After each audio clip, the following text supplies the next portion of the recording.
Welcome everybody to my review of the Elimination Chamber 2021.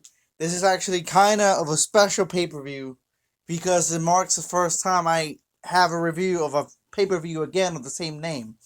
I reviewed the Elimination Chamber last year, and here I am now, a 1 year anniversary of a pay-per-view. Because the first one I did was a Saudi Arabia show, and we haven't had another Saudi Arabia show. So, how was the Elimination Chamber? Did it continue the momentum WWE built at last month's Royal Rumble?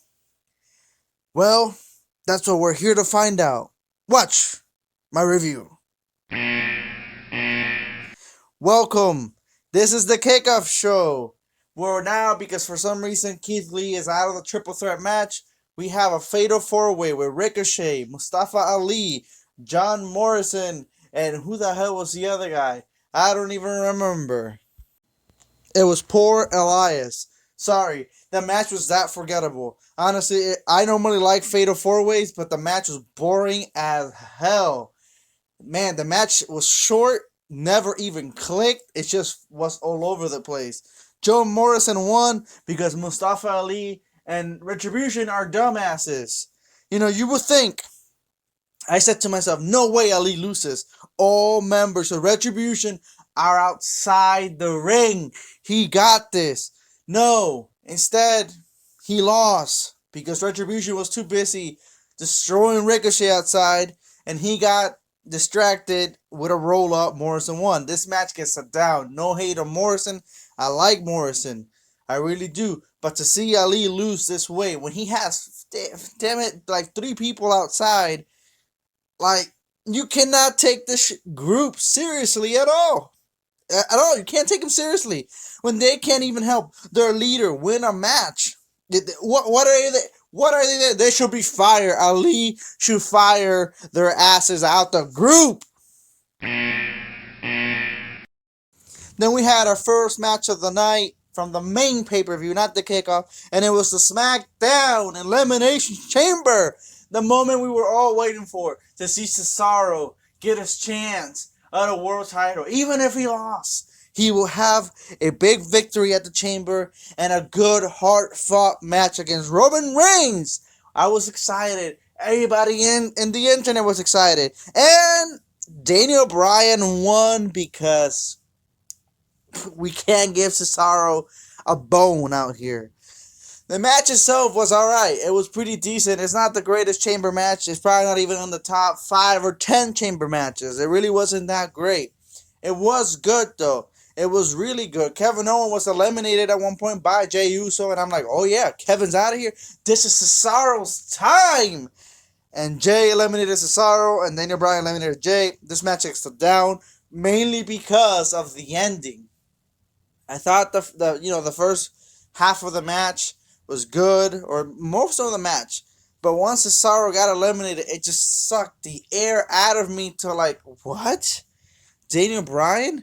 And then what followed was probably even worse. Had Cesaro won and gave him Roman a hard-fought match, shit, I would have been down for it still. But nope, what we got was Roman versus Daniel Bryan. Roman versus Daniel Bryan in a match that probably didn't even last 3 minutes, maybe not even 2 minutes. I mean, the match started. Daniel Bryan got him in the yes lock. For 1 second, I'm like, holy shit. He's actually going to do this? Of course not. I was a fucking fool to think that. And he got out of the yes lock, fucking pummeled him. 1, 2, 3 punches in his face. And what did he do after that? Got him into submission. Roman Reigns is still your Universal Champion. So we couldn't give Cesaro the victory. We couldn't give him the victory. To fight Roman in a good back and forth match where Cesaro pushes his limits. Oh my God, he went through the chamber. Oh my God, he's taking it to Roman. He almost wins and loses at the end. It was so easy to book that and book Cesaro strong even in defeat. Instead, what we got was forgettable. The match doesn't get a down. It gets a middle finger because fuck you. If you thought Cesaro was going to win the chamber, the hell with you. If you thought he was going to actually have a great match against Roman Reigns. Instead, we get Daniel Bryan winning. Okay? And then he loses in like 2 minutes. Like, we didn't even get a match. Daniel Bryan possibly took the most punishment in this whole match. So it was obvious he wasn't going to win. Middle finger to this match. Bro. That's right. It was our bro, Bobby Lashley and John Morrison going at it since Keith Lee wasn't here. Morrison won earlier in the night. This was a match that, honestly, after having their heads up their ass the whole show, was the first time they actually showed us they knew what they were doing. Bobby Lashley dominated this match, destroyed both opponents, killed both opponents. But in the end, our bro won the United States champion. You know, at times Riddle and Morrison will team up on Lashley, and even then they couldn't beat him. But this match completely was all about making Lashley a monster and giving us Riddle as the champion. Riddle eventually got the pin on Morrison, obviously. That way you protect Bobby, have our new champion Riddle, as a way of hitting him with the crutch that MVP had. And Riddle became our champion. This was honestly the best match. It gets it up. It easily gets it up. And honestly, it was a match. Well, first of all, I was saddened to know that Keith Lee wasn't a part of it. But even that, Morrison was a good replacement. Morrison is very talented. That match was really, really good. It showcased Bobby's strength. It gave us Riddle as the champion, which is what I wanted anyway. Whether it was with Keith in the match or Morrison, didn't matter who the third person was. I was always going to want Riddle to win. This was, honestly, the best match. Next up, it was Nia Jax and her whole, along with Shayna Baszler, defending the tag team champions against our women's champion Sasha Banks and Bianca Belair. In a match, it wasn't too bad. It was pretty decent. It was back and forth, at time a little silly, because they just keep referencing Nia's hole and Bianca kept smacking her butt and all that. It's like, honestly, it got a little silly sometimes. The match itself wasn't too bad. The women's retained. Now, my big problem with this is they retained thanks to Reginald, who came out to bring out the champagne, gave it to Sasha, used it Sasha, she gave it back, and because of that, she got hit with the, I think it was a Samoan drop by Nia Jax, and they got the victory. The problem with this, Shayna and Nia only won the titles thanks to Lacey Evans and Ric Flair. Now they're defending, and they only retain because of Reginald. They don't feel like two dominant women, two dominant champions. That's the problem. That's the big problem. Despite the match being not too bad, pretty enjoyable, I enjoyed it. And I'm sorry because I do love Shayna Baszler. I want more to be done with her. But like they don't seem like two dominant champions. Like Nia, the size of Nia Jax should be enough to destroy anybody. And Shayna has the skill to do the same thing. I'm going to give it a down. Because even though I somewhat did enjoy the match, I thought it was alright. It wasn't too bad. It was better than I thought it was going to be. That ending just brought it down to like, huh? Like, couldn't they have done something else? Couldn't they have a miscommunication between Sasha and Bianca, which leads to them losing? And building to them going at it at Mania? I don't know. Would have been better than Reginald coming out and costing them the match and making these two not feel like champions. Down.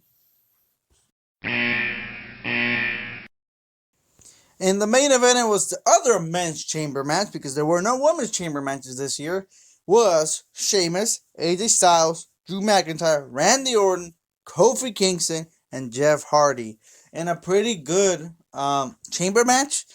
It kind of suffered almost same as the men's. The men's. They were both men's.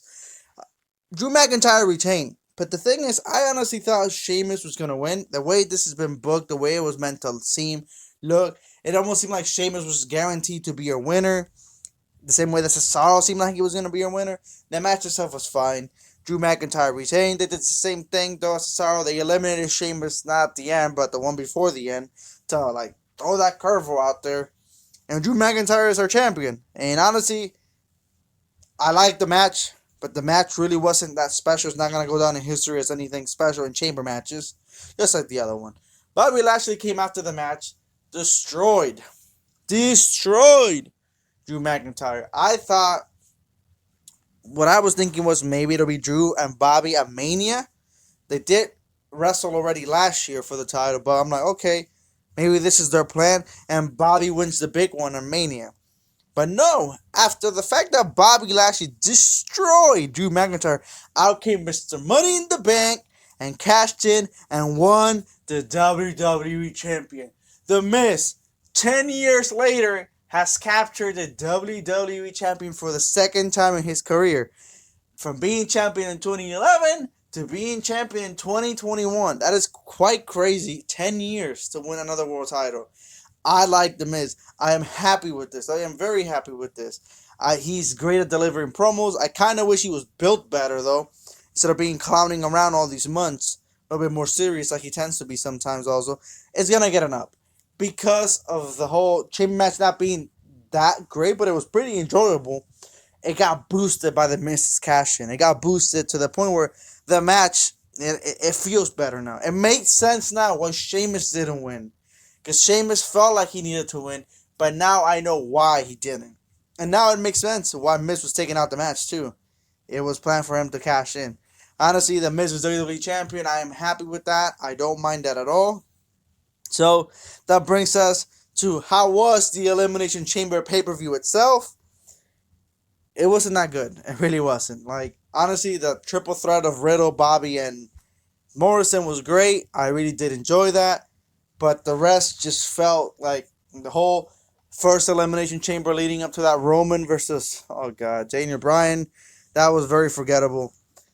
And the card felt forgettable. Overall, the pay-per-view is going to get it down. Because even though Miz cashing in was great, and the triple threat was great, everything else didn't really hold its weight. Some of the endings were pretty bad. So honestly, the pay-per-view itself, I'm going to have to give it a down. I did not enjoy this. After a great start with the Royal Rumble, we have hit a pretty nasty bump on the road. So, that was my review of the Elimination Chamber. If you like, share, subscribe. Redgrave, out.